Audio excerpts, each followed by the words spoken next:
This is The Process Shot. I'm Michael.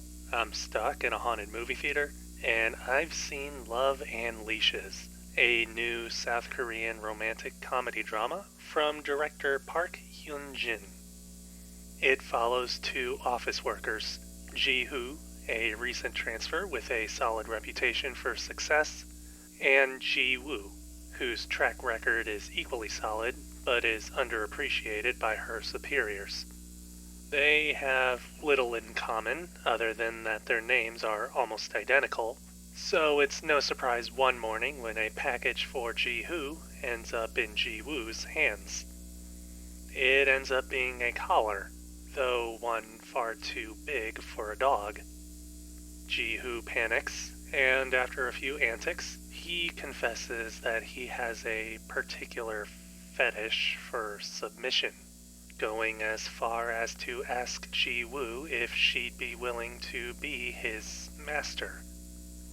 She's reluctant, but since she's fond of Ji-hoo, she agrees, diving headfirst into researching the lifestyle and pushing both of them into a strange new world, not only in terms of release, but also of romance.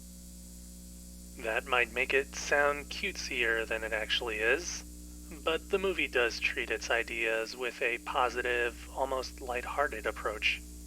It definitely doesn't shy away from risque material, but it also doesn't dwell on it too much, avoiding exploitation of the subject and focusing more on the characters and the dynamics of their relationship. It makes good use of its time, even if it does pace things a bit slower for dramatic tone, but it's used well enough to make the main characters likable and their actions believable. Or, at the very least, the choices they make can be understood. After a while, the film shifts out of the comedic tone into something a bit more dramatic, with the BDSM having already gradually trickled out. But even so, the acting talent is versatile and makes the switch pretty well. That's technically a pun, but on that subject, the movie doesn't really go too deeply into BDSM culture, sticking more to the basics. Also, I think I've said too much. Moving on, Love and Leashes keeps up its lighter tone through its technical elements and visual style. Cinematography is generally flat, more focused on framing its characters in close-ups rather than anything more expressive, but the camera does move pretty fluidly within scenes, and to great effect during more imaginative fantasy sequences, though those are sparingly used within the film.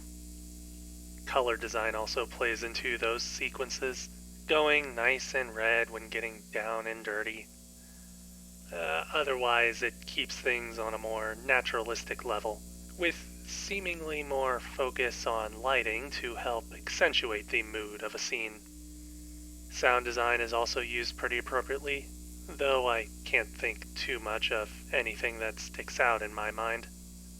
For the most part, it's all pretty standard for a modern romantic comedy, foregoing a more personal directorial style in favor of letting the cast do their thing. Unlike some of the other romantic comedies I've seen, this movie has a cast with the charisma you need to pull it off well. I'd even go as far as to say that it breaks the language barrier, in that you wouldn't necessarily need an American remake or anything to get the ideas across.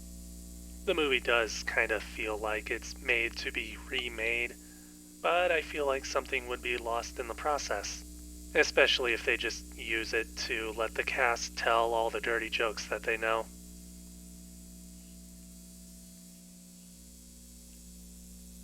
Love and Leashes, Park Hyun-jin, 2022. 3.5 stars. If you don't mind a bit of raunchiness, I'd say it's worth seeing. At the very least, the kinkiness of the story isn't the point.